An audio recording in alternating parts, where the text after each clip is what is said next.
Salmo 139. Señor, tú me sondeas y me conoces. Tú sabes si me siento o me levanto. Tú, desde lejos, conoces mis pensamientos. Distingues si camino o reposo. Todas mis sendas te son familiares. No está aún la palabra en mi lengua, y tú, Señor, la conoces bien. Me rodeas por delante y por detrás. Posas tu mano sobre mí. Me supera este saber admirable, tan elevado que no puedo entenderlo. ¿A dónde iré lejos de tu espíritu? ¿A dónde huiré lejos de tu presencia? Si subo al cielo, allí estás tú. Si bajo al reino de los muertos, estás allí.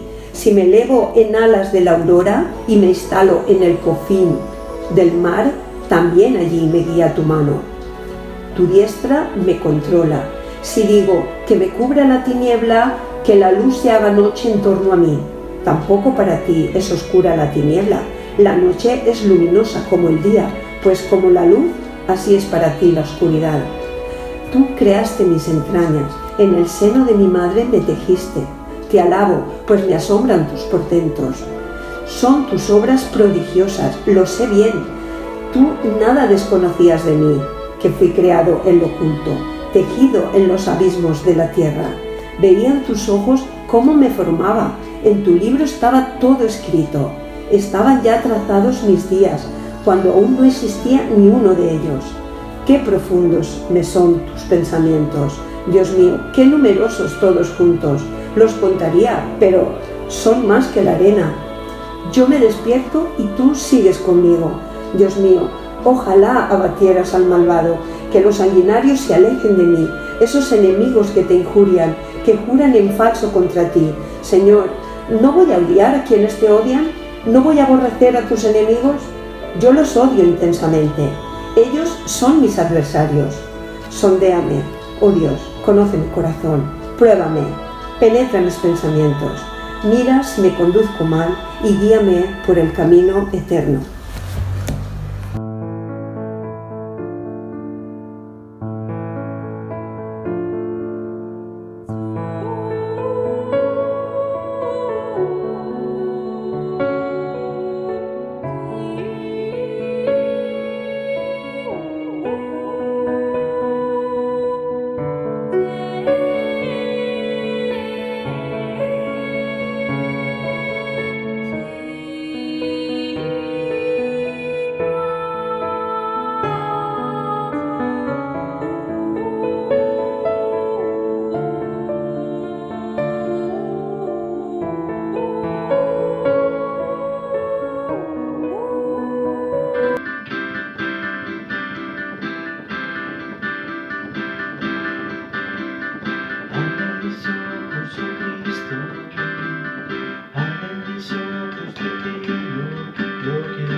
Y el resplandor de tu gloria, derrama tu amor y poder cuando cantamos Santo, Santo, y contemplar tu majestad.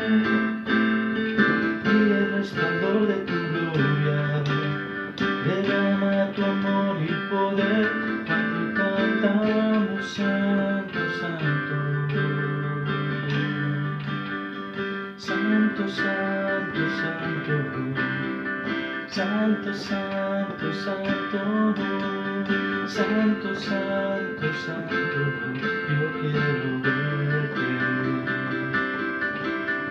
Santo, Santo, Santo, Santo, Santo, Santo, Santo, Santo, Santo, yo quiero verte.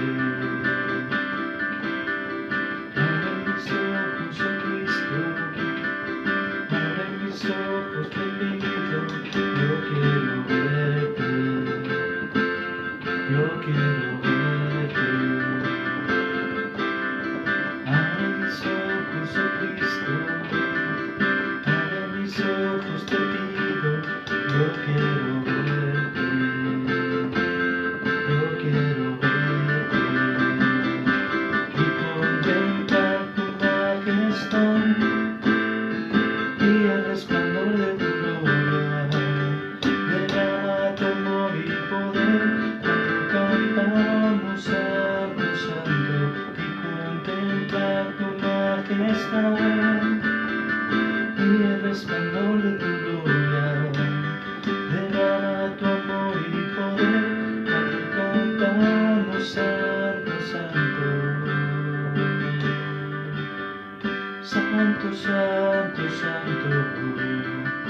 Santo, santo, santo, santo, santo, santo, yo quiero verte. Santo, santo, santo, santo, santo, santo, santo, santo, santo, yo quiero verte.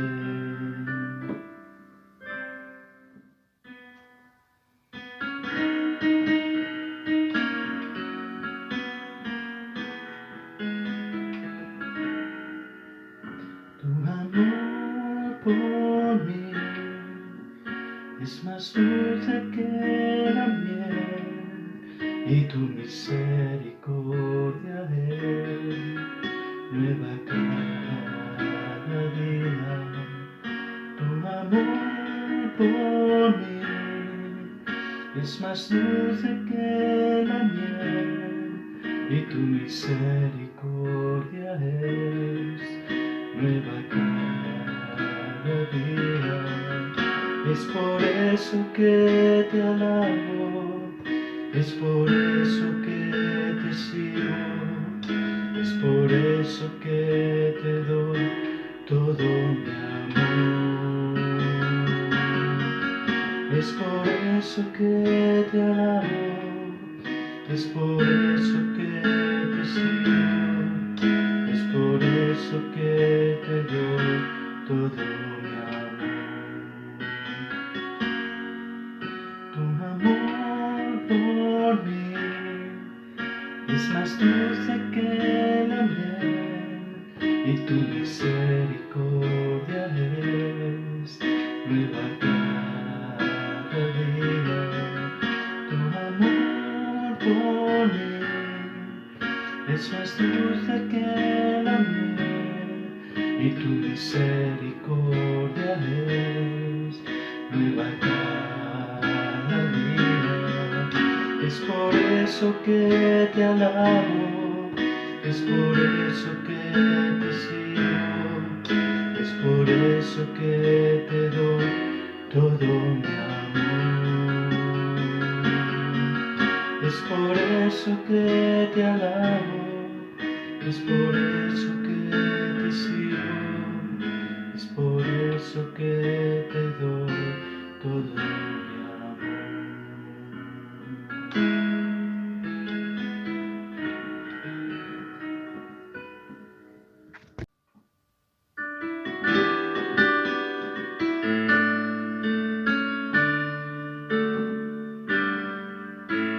De gloria en gloria te veo, cuanto más te conozco.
vida como tú, saturarme de tu espíritu y reflejar al mundo tu amor. Quiero ser más como tú, de la vida como tú, saturarme de tu espíritu y reflejar al mundo tu amor, y reflejar al mundo tu amor.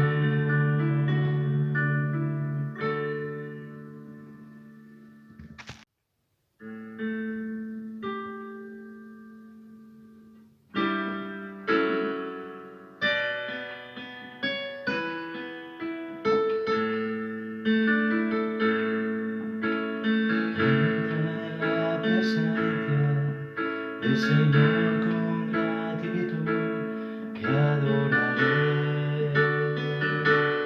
de corazón.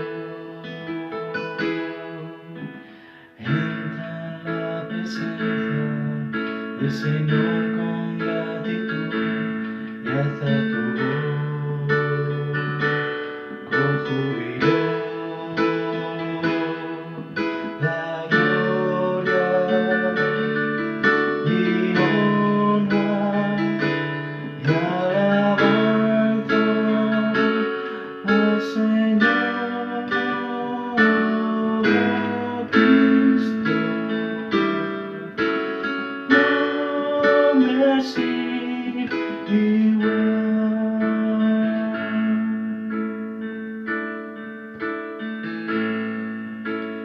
Entra en la presencia del Señor con gratitud y adórale de corazón. Entra en la presencia del Señor con gratitud y alza tu voz con júbilo. La gloria y honra y alabanza al Señor Cristo, nombre sin igual. La gloria y honra y alabanzas al Señor Cristo,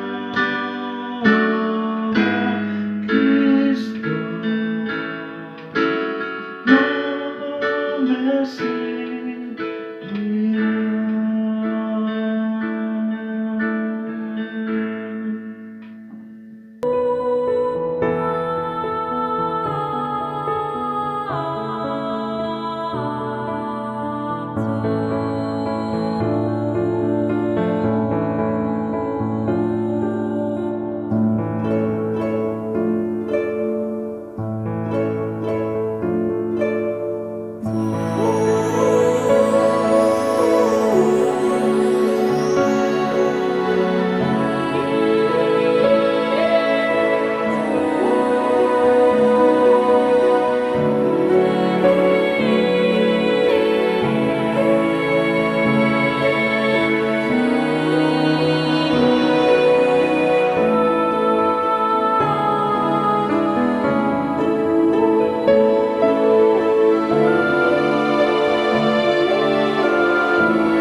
Buenos días, queridos hermanos. Un domingo más tenemos que llevar a cabo nuestra reunión de adoración y de predicación bíblica a través de Internet. Esperemos que ya la semana que viene las cosas hayan cambiado para mejor y podamos volver a reunirnos. De todas maneras, seguimos al tanto de las noticias que van surgiendo de parte de nuestro ayuntamiento y siempre estaremos semanalmente valorando la posibilidad de reunirnos o de seguir suspendiendo las diferentes reuniones que tenemos a lo largo de la semana. De todas maneras, seguimos adelante, seguimos en manos del Señor, seguimos orando los unos por los otros, seguimos trabajando la palabra del Señor, estudiándola, visitándola para encontrar en ella el alimento y la sanidad espiritual que necesitamos. Y en el día de hoy vamos a seguir con esta serie de sermones sobre el libro de Habacuc, Aviva tu obra. En el día de hoy el título es bastante sugerente, es ¡ay! Y vamos a ver en qué sentido, ¿no? He utilizado esta expresión que aparece en el mismo texto bíblico de Habacuc, capítulo número 2, para darnos a entender lo que significa, ¿no? De alguna manera, ese orgullo personalizado, esa soberbia o esa altivez que exhiben muchas personas que nos rodean en el día de hoy.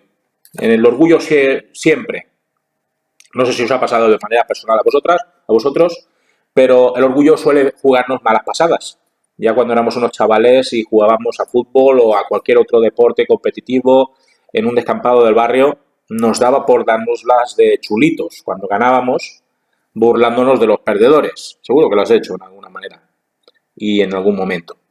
Los cánticos infantiles que nos inventábamos para soliviantar a los que habían sido derrotados eran de lo más hirientes. Y si los gritábamos por las calles, henchidos de satisfacción, pues los que habían perdido se ponían de todos los colores. Fanfarronear era algo muy típico, muy clásico entre la chiquillería y presumir de ser los triunfadores en cualquier lid deportiva o de esparcimiento era la tónica general, al menos en mis tiempos mozos. El problema, ¿cuál era? El problema surgía cuando tras la victoria se sucedía la derrota más estrepitosa. Y entonces era el equipo contrario el que se acordaba de nuestras mofas y befas y nos intentaban humillar, a su vez, con todo tipo de improperios y cantinelas. No nos quedaba más remedio que bajar el rostro, aguantar el chaparrón y esperar hasta el próximo partido para darle la vuelta a la tortilla y a esta situación sonrojante. Así éramos. Un toma y daca continuo en el que debíamos aprender humildad y respeto al contrincante, saber perder y ganar y sobre todo ser lo suficientemente sencillos como para no dar más importancia de la debida a nuestros juegos. Cuando ya somos adultos, pudiera parecer que esta clase de comportamientos de párvulos ha desaparecido. Yo no lo tengo tan claro, la verdad. Aún a pesar de que los años han pasado, que la madurez ha ido creciendo, que se ha asumido una serie de valores que se nos ha inculcado en el plano educativo y formativo, lo cierto es que el ser humano, cuando derrota a otra persona en cualquiera de los ámbitos académicos, políticos y laborales, sigue manifestando peligrosa y lamentablemente la misma actitud que unos críos que se pelean por una pelota.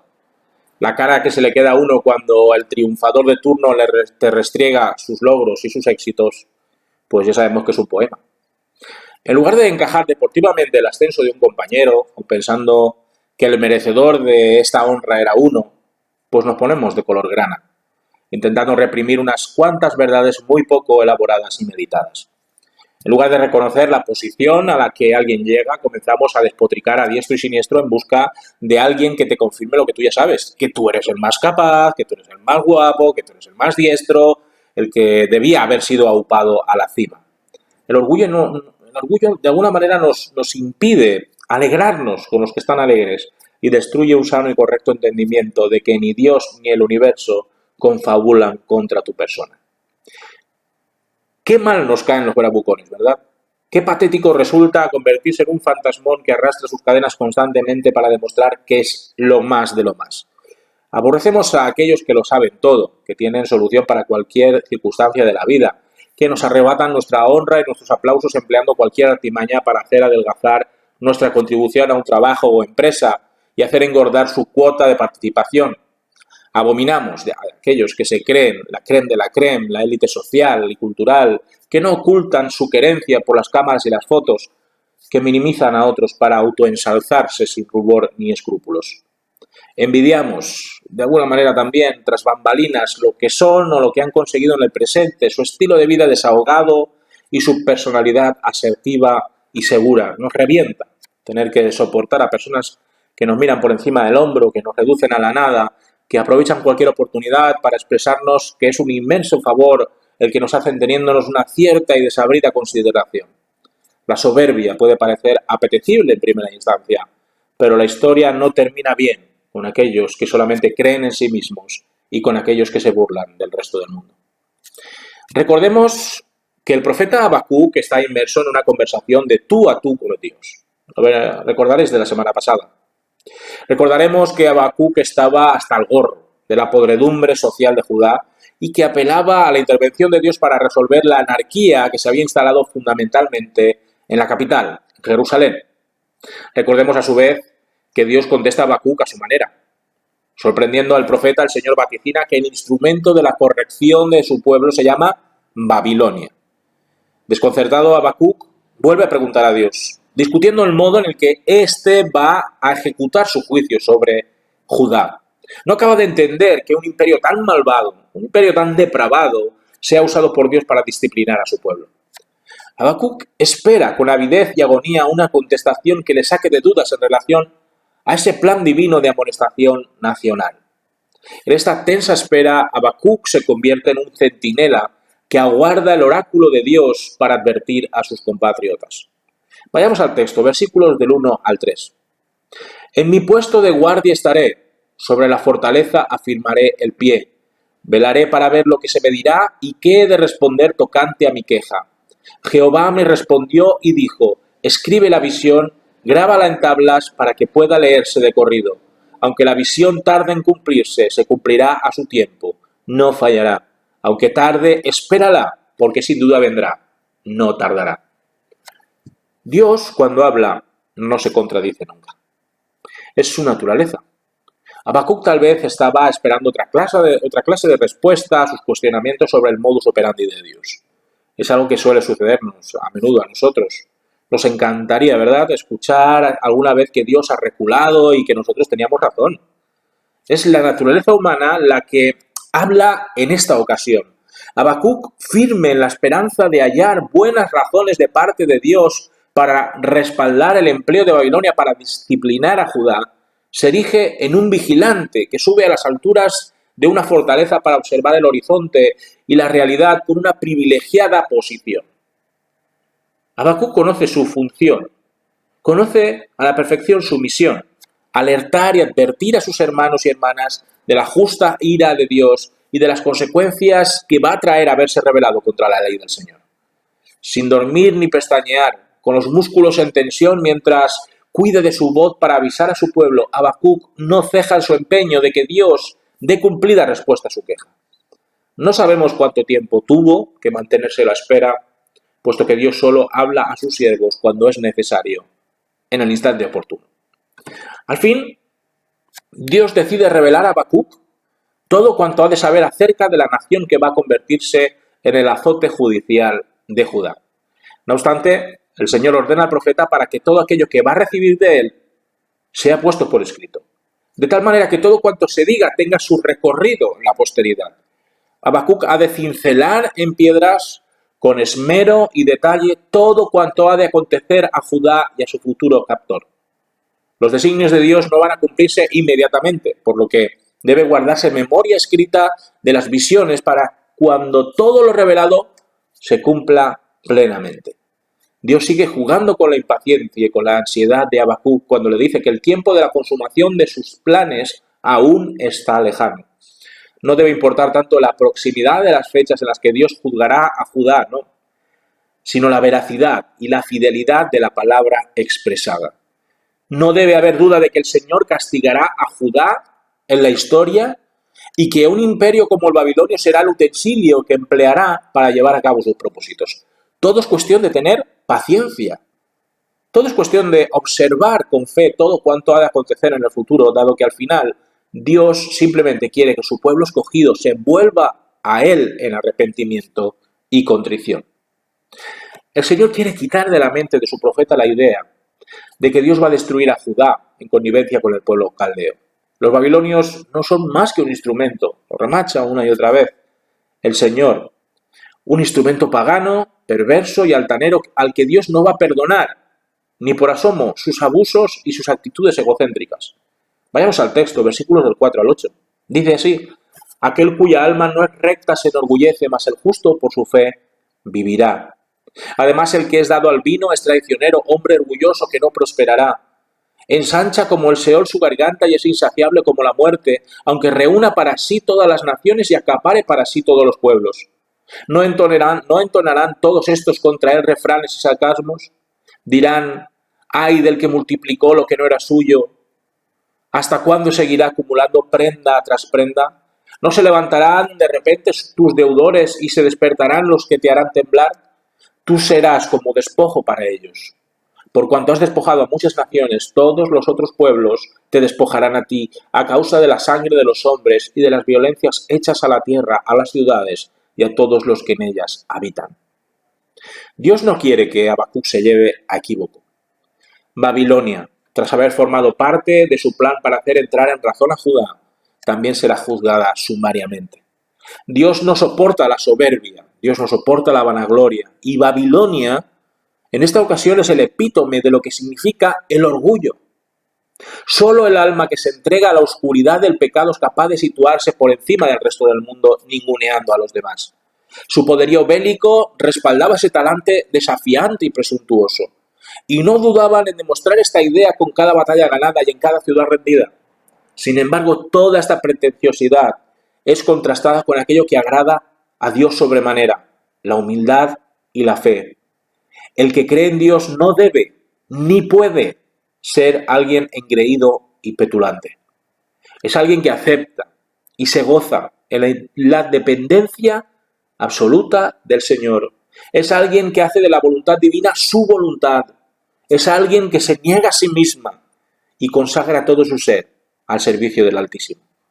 No hay cabida en el corazón de esta persona a la vanidad, sino que más bien haya su vida en la vida, que brota directamente del manantial de Dios en la eternidad. El Señor asemeja en este texto que acabamos de leer a Babilonia con un borracho sediento de más y más litros de alcohol. Babilonia se ha embriagado con el sabor de la sangre derramada, con los alaridos de las víctimas de su pillaje y con el olor del fuego y del humo. No puede parar en su adicción por el poder, por las riquezas o por el dominio. Voraz como la muerte, no cesa en su esfuerzo por asesinar a civiles y militares, por asegurarse el terror de aquellos a los que va a invadir y por sembrar la tierra con la sal de la esterilidad. Como un beodo que pide ronda tras ronda hasta que al final cae desmayado en un coma etílico de campeonato, así será Babilonia con pueblos, regiones y territorios. Como una apisonadora insensible e inclemente llenará sus alforjas con todo lo que tenga valor. La historia detalla las grandes victorias de Babilonia con sus ejércitos. Ilustra todos los logros conseguidos en poco tiempo sobre sus enemigos. Pudiera parecer que sería un imperio sin confines geográficos y con una duración temporal rayana en la perpetuidad. Sin embargo, si vamos al libro de Daniel y leemos una de las visiones de Nabucodonosor, a la sazón rey de los caldeos, conocida por la estatua confeccionada con diferentes materiales, nos daremos cuenta de que el imperio babilónico ya tenía sus horas contadas. En el instante en el que vaya evidenciando su fragilidad gubernamental, su decrepitud espiritual y ética y su debilidad social, Babilonia caerá. Del mismo modo que muchos otros imperios y civilizaciones decayeron hasta desaparecer. Y entonces, aquellos que lo sufrieron, aquellos que fueron despojados de todo lo que tenían por sus huestes, que padecieron el destierro, tendrán la oportunidad de burlarse y mofarse de la memoria de un antaño poderoso reino. Se inventarán adagios con los que expresar que un día fueron sus soberanos y señores. Se inventarán e idearán esos proverbios que serán humillación para aquellos que los dominaron. Dirán con sarcasmo que la avaricia rompe el saco, que la ambición está más descontenta de lo que no tiene que satisfecha de lo que tiene, y que el hombre puede trepar hasta las cumbres más altas, pero no puede vivir allí mucho tiempo. Las represalias de los enemigos que se fraguaron en su conquista y misericordia no se harán esperar. Babilonia será arrasada, sus gloriosas e imponentes murallas serán abatidas y todo su esplendor será olvidado cuando sus enemigos se ceben cruelmente con ella. He ahí el pago del orgullo y de la altivez de los pueblos de la tierra. A continuación el Señor entona 3 ayes De ahí la razón del nombre del sermón de hoy. 3 ayes sobre Babilonia, señal inequívoca de que no se involucra íntimamente con la pecaminosidad caldea, sino que también ha de sentenciar duramente a los caldeos que se entregan a determinadas conductas absolutamente reprensibles y reprochables. Vamos al texto, versículos del 9 al 17. Ay del que codicia injusta ganancia para su casa, para poner en alto su nido, para escaparse del poder del mal. Tomaste consejo vergonzoso para tu casa, asolaste muchos pueblos y has pecado contra tu vida. Porque la piedra clamará desde el muro y la tabla del maderado le responderá. Ay del que edifica con sangre la ciudad y del que la funda sobre la maldad. ¿No viene esto de Jehová de los ejércitos? Los pueblos pues trabajarán para el fuego y las naciones se fatigarán en vano. Porque la tierra se llenará del conocimiento de la gloria de Jehová, como las aguas cubren el mar. Ay del que da de beber a su prójimo. Ay de ti que le acercas tu hiel y lo embriagas para mirar su desnudez. Te has llenado de deshonra más que de honra. Bebe tú también y serás descubierto. El cáliz de la mano derecha de Jehová vendrá hasta ti y convertirá en humillación tu gloria. Porque la rapiña del Líbano caerá sobre ti y la destrucción de las fieras te quebrantará a causa de la sangre de los hombres y de las violencias hechas a la tierra, a las ciudades y a todos los que en ellas habitaban. Tremendas palabras de parte del Señor a Habacuc contra Babilonia. El primero de los lamentos que Dios dirige hacia Babilonia tiene que ver con la codicia humana. Este pecado abyecto llevaba a los ejércitos caldeos a arrasar con todo, a requisar con violencia los bienes de los invadidos, a hacerse sin miramientos con la virtud de las mujeres y de los niños tras asaltar las ciudades, a llenar sus bolsillos y sacas de riquezas que no les pertenecían, todo para engrandecer sus casas con el resultado del robo y del pillaje. Todo cuanto lograban no obedecía a una legítima propiedad o al resultado de un salario honradamente ganado, era dinero mal habido, teñido con la sangre de sus víctimas. Eran esclavizadas vidas que en un abrir y cerrar de ojos se convierten en objetos y cosas con las que comerciar. Eran tierras ancestrales sembradas de sal para que nada pudiese crecer nunca jamás, que dejaban olvidadas como señal de su salvaje paso. Construían sus palacetes con el dolor de los inocentes, con el sufrimiento de los heridos en batalla, con la muerte de los civiles indefensos. El soldado que se retiraba tras varias campañas triunfantes volvía a dar con sus huesos en su hogar, solamente para fanfarronear de sus vilezas y crímenes y para que las pesadillas de sus incursiones diesen voz a las paredes de su morada y a los techos de madera que los cobijaban. El segundo lamento hace alusión a ciertas prácticas inmorales que se realizaban bajo el amparo de las matanzas y de los asedios. Al vencer la resistencia de las ciudadelas, se violentaban los cadáveres de los derrotados, ultrajando sus cuerpos en exhibiciones vergonzosas y colocándolos en fosas comunes a modo de zanjas de cimentación de nuevas concepciones urbanas que provenían de latitudes orientales. Literalmente se construía sobre la sangre, se construía sobre los restos mortales de miles de personas para dejar un mensaje de pavor y miedo en caso de desobediencias o rebeliones. Para rematar la jugada, todos aquellos gobernadores y representantes de las altas instancias babilónicas, sin el temor de Dios debido para poner orden y mostrar justicia con sus vasallos, iban a demostrar con su arbitrariedad y capricho que uno podía morir o ser vejado en cualquier momento y bajo cualquier veleidoso motivo.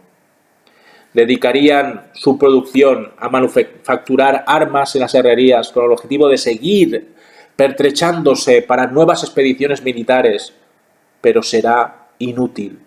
Jehová de los ejércitos, el Todopoderoso, frustrará y truncará su carrera armamentística, haciendo así ineficiente su laboriosidad metalúrgica. El día en el que el Señor haga resplandecer su gloria sobre Judá, sobre Jerusalén, y todo su remanente sea consciente y conocedor de su magnificencia y majestad, será el principio del fin de Babilonia y el comienzo del regreso de los deportados a la ciudad santa, para restaurarla, para recomenzar de nuevo en paz y obediencia a los dictados y estatutos de Dios. El tercer ay se refiere a los abusos cometidos por Babilonia y sus ciudadanos contra los inocentes y contra los débiles. Con el ánimo de provocar a los vencidos y manipular sus vidas, los caldeos emplean la treta de la embriaguez, con el objetivo de violar a sus víctimas de una forma definitivamente deleznable y repugnante. No dan agua a beber a sus cautivos, no. Lo que les ofrecen es el peor de los caldos para embotar la mente y las acciones de sus prisioneros y aprovechar el sopor que generan los licores amargos que les han dado para perpetrar los más asquerosos actos de depravación sexual y los más lujuriosos y lúbricos experimentos de sus tenebrosos deseos. No les bastaba con despojarles de sus propiedades, con asesinar a sus seres queridos, con beneficiarse de sus leyes retorcidas, sino que les arrebatan todo vestigio de honra, dignidad y virtud mientras se carcajean de sus ocurrencias. El Señor asegura que todos estos abusadores tendrán que beber de su mismo cáliz hasta sus mismísimas heces. Ellos recibirán el mismo jarabe que dieron a sus cautivos. La copa de la ira de Dios, ya rebosante de la sangre vertida, transformará el orgullo babilónico en las ruinas y escombros de un imperio aniquilado a causa de su pecado. Los libaneses se alzarán como lobos enfurecidos y hambrientos sobre el cuerpo moribundo de Babilonia y devorarán todo cuanto puedan de los restos de su gloria y riqueza. La confederación de aquellos que conocieron la barbarie de los ejércitos caldeos se unirá como una jauría de animales salvajes que acorralarán lo poco que quede de la formidable ciudad de Babilonia. El Señor vuelve a usar la misma fórmula del versículo 8 de este mismo capítulo para seguir resaltando la idea de que las acciones y la trayectoria de Babilonia, por más instrumento que sean en sus manos, son las que confirman el juicio demoledor de Dios contra este imperio. Los que en el pasado se reían de su suerte y de su poderío, en el momento preciso y debido serán condenados por el Señor y señalados como un ejemplo de que Dios es santo y de que Dios es justo. Por si fuera poco, Dios también pone su foco judicial en la idolatría tan descarada y tan supersticiosa de la que participan los babilonios. Versículos del 18 al 20. ¿De qué sirve la escultura que esculpió el que la hizo? La escultura de fundición que enseña mentira, para que el artífice confíe en su obra haciendo imágenes mudas. ¡Ay del que dice al palo, despiértate! Y a la piedra muda, levántate. ¿Podrán acaso enseñar? Aunque está cubierto de oro y plata, no hay espíritu dentro de él, mas Jehová está en su santo templo. Calle delante de él toda la tierra. Con el dios Marduk como deidad suprema del amplio panteón babilónico, los caldeos intentaron que sus esclavos y demás prisioneros se integrasen en la vida religiosa de su nación.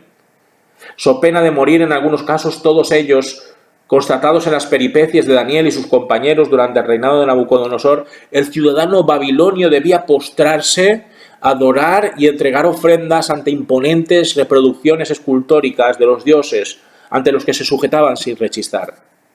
Aquellas supuestas divinidades eran las responsables del bienestar, la victoria y la prosperidad del imperio. A ellas se adjudicaba cada triunfo militar, cada región anexionada, cada beneficio recibido.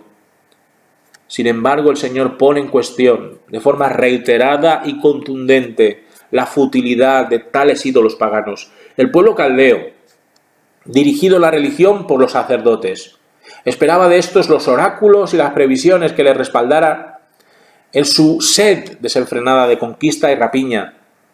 Mudos como eran, ya que como entenderéis solo eran simples estatuas sin voz, sin alma, solo aportaban la mentira y la falsedad que los sumos sacerdotes comunicaban al rey y sus súbditos. El postrer lamento de Dios en el texto señala a todos aquellos que de forma supersticiosa e irracional ponen su confianza, ponen su fe en meras representaciones de dioses inexistentes. Algunas de estas esculturas hechas de madera son comparadas a un palo cualquiera y se les insta a que se despierten, a que se manifiesten activamente para con los mortales. ¿El resultado? Pues que el palo se queda en el mismo sitio, inmóvil e insensible a las órdenes o a los ruegos o a las peticiones de los que lo consideran un ente celestial. ¿Qué podremos decir de una roca fría y rugosa con la que Dios compara a un ídolo pétreo ante el cual muchas personas se posternan para recibir su favor y bendición? Ya podemos vocear como becerros a la piedra y decirle que se levante, que demuestre algún atisbo de vida, que nada lograremos pese a nuestra existencia. ¿Está el palo y la piedra en disposición de desplegar sus habilidades pedagógicas? Por supuesto que no. Y ya puede ser la estatua venerada un dechado de belleza y hermosura, con una apariencia ciertamente impresionante y atractiva que ningún espíritu transmitirá a sus acólitos alguna clase de directiva o mandamiento. Básicamente, lo que el Señor pretende decir a Habacuc es que Él es el único Dios, aquel que habita en su templo de Jerusalén, que vive y reina por los siglos de los siglos, que gobierna sobre la historia y el universo, que es 3 veces santo y poderoso, que salva al justo y humilla al orgulloso. Delante de su presencia nadie puede osar hacer comentarios, aportar justificaciones y debatir sus planes. El ser humano que permanece ante su trono celestial ha de hacer una sola cosa: callar. No sabemos si Habacuc cogió la indirecta tan directa de Dios. Nosotros hemos de entender que Dios es soberano, que Él hace y deshace dentro de su carácter perfecto, misericordioso y justo, para que el justo por la fe sobreviva al juicio venidero de su pueblo. Para concluir, queridos hermanos, no cabe duda de que el orgullo y la presunción llevan al individuo y a la comunidad que lo acoge a la ruina moral y espiritual. Dios, por medio de su profeta Habacuc, nos pone sobre aviso para no caer en el error de los babilonios. Su ambición desmedida, su depravación extremadamente cruel, su tendencia a humillar vilmente a sus semejantes humanos y su idolatría nos ayudan a redirigir nuestra atención hacia la búsqueda de un carácter humilde, de un estilo de vida ética y moralmente respaldado por la palabra de Dios y el ejemplo de Cristo, de una empatía para con todos nuestros prójimos en cualquier coyuntura y de una exclusividad espiritual para con el Señor. Dios ha de juzgar a vivos y a muertos en el día que así lo establezca.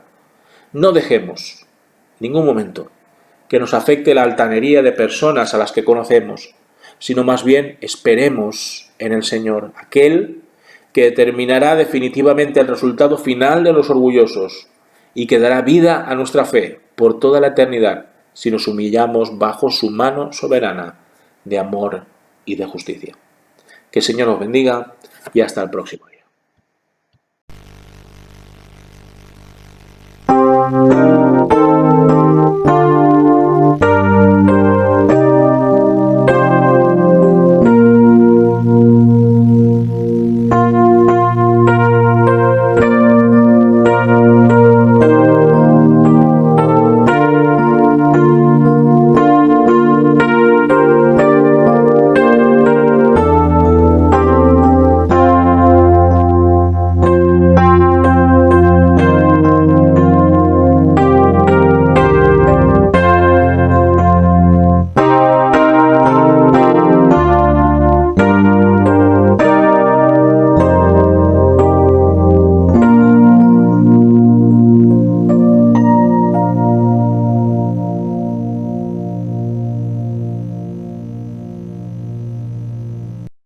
Que la gracia del Señor Jesucristo y el amor de Dios y la comunión del Espíritu Santo sea con todos vosotros, hoy y siempre. Amén.